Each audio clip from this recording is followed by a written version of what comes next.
Assalamualaikum warahmatullahi wabarakatuh. Hello Mr. Andri and all friends. We are from X8C class.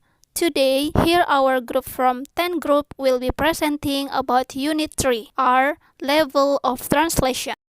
And before we go to presentation, I would like to introduce our members. First of all, Diah, Kurnia, Sari. Second, me, Dina Nuraeni. And the third, Nur Syarofah. And here the material we will explain. The first is comprehensibility and translatability. Second, text type. The third, equivalence at different levels. And the fourth, what is a good translation?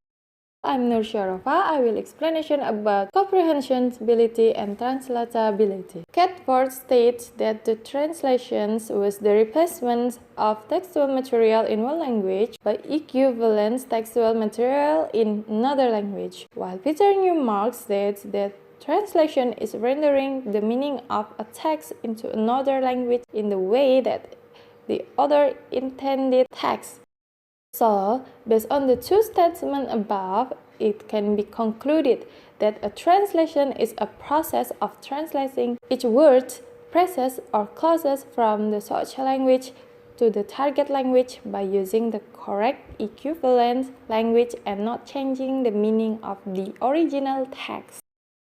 Next, level of translation. The theory of translations, according to Peter Newmark, states that the process of translation operates in 4 levels. First, textual. This means the source text itself and its immediate impression on the translator. It also means at this level you decode the syntactic structure of the source language into their corresponding structures in the target language. Sometimes you have to change the structure into something quite different in order to achieve the target language naturalness. Second, referential. It means the level of content of the text, or technically the level of the conceptual representation. On this level, you decode the meaning of the source language and build conceptual representations. This is where you simplify polysemous words and phrases. On it, you decode idioms and figurative expressions. This is where you figure out the pragmatic functions of the source language. Once you decode the source language, you encode it into an appropriate target language expression. Third, cohesive. In this level, where you aim at making a cohesive target text or analyze the cohesion of the source text. The cohesive level links the textual and the referential levels in that it deals with the structure or format of the text and information, as well as with what Newmark calls the mood of the text. At the structural sublevel, you investigate how various connectors such as conjunctions, enumerations, definite articles and determiners, general categories label, synonyms, punctuation marks, simple or complex conjunctions, link sentences, and structure the text, and what Newmark call its chain of thought, which is basically its underlying information structure. Fourth, naturalness. The level of constructing a natural target text in an appropriate language. This level is target text oriented, focusing exclusively on the construction of the target text. Random, unpredictable things that just seem unnatural in the target language make things more complicated, as naturalness often depends on the situation, such that something might seem natural in one context but unnatural in another. Perhaps the only way to ensure naturalness is to read through your translation and spot unnaturally sounds part and change them into something that sounds more natural.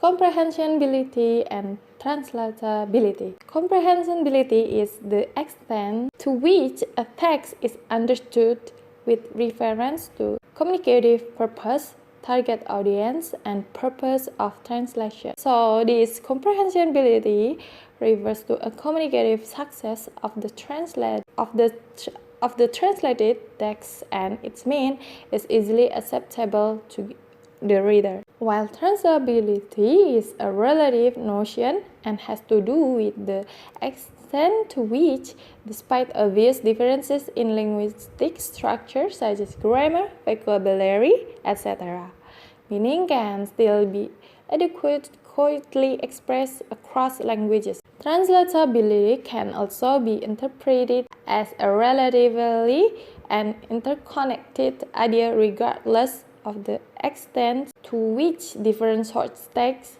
structure differences such as grammar, vocabulary, etc. However, the meaning in translation text can have the same point of the message in various target texts.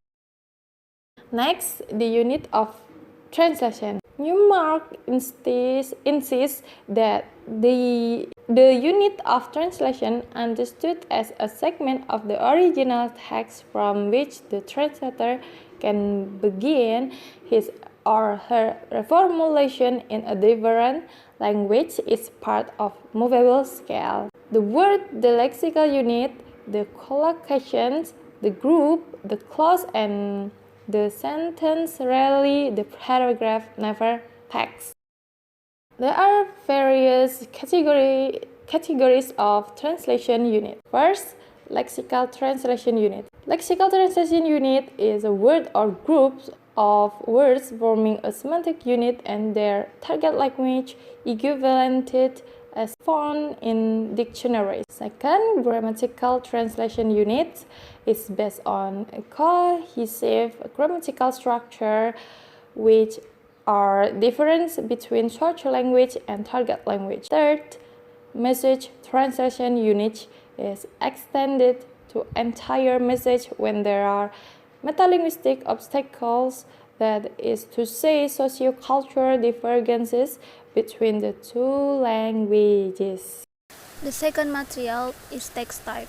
Text type is the level at which communication is achieved. Katrina Reis built the concept of equivalence but views the text rather than the word of sentence as the level at which communication is achieved and at which equivalence must be sought. Here some of text types are classified. First types is literature, subtypes prose, poetry, and drama. Second, journalism, subtypes oratory, essay, and articles. The third, newspaper, subtypes editorial, headlines, brief news, feather stories, advertisement, and classified. The fourth, scientific, expression, terminology, argument, footnotes, and reference. The fifth, official documents, subtypes business reports, laws, diplomatic documents, military documents, and etc. Equivalence at different levels. Language hierarchy. Translation process involves transferring the smallest units of translation from the source text to the target text. Thus, the translator's task is to determine the smallest units to be translated at different levels at which the equivalence is solved. Meaning can be carried in different levels or hierarchy. The language hierarchy is as follows: phoneme, morpheme, word, phrase, clause, sentence, text. 1. Phoneme level. Translation at the phoneme level is often done when translating proper name or geographical name. For example, France is often transliterated into Prancis in Indonesian. Jakarta is often pronounced as Jakarta in English. 2. Morpheme level. Morpheme is the smallest units of meaning. Morpheme in source text sometimes has equivalent in the target text. For example, non-profit, nirlaba, self-sufficient, swasembada, prehistory, prasejarah. Some do not have one-to-one equivalent, especially the inflectional morphemes. For example, ing, ed, es, etc. 3. Word level. Translation at the word level is the common norm in translating. For example, yesterday he came here. In Indonesian, kemarin ia datang kemari. 4. Phrase level. The typical examples of translation at this level usually deal with idiomatic expressions. For example, a fly in the ointment atau rintangan kecil. A drop in the bucket atau setetes air di lautan.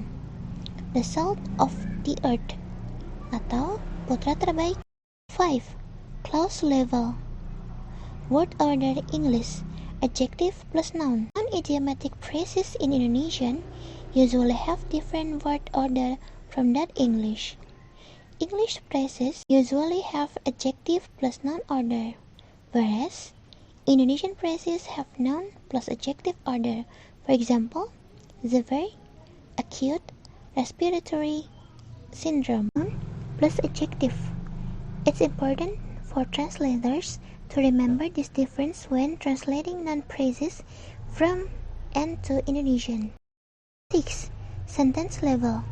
When phrases are not the smallest unit of translation, translators must seek equivalence at sentence level.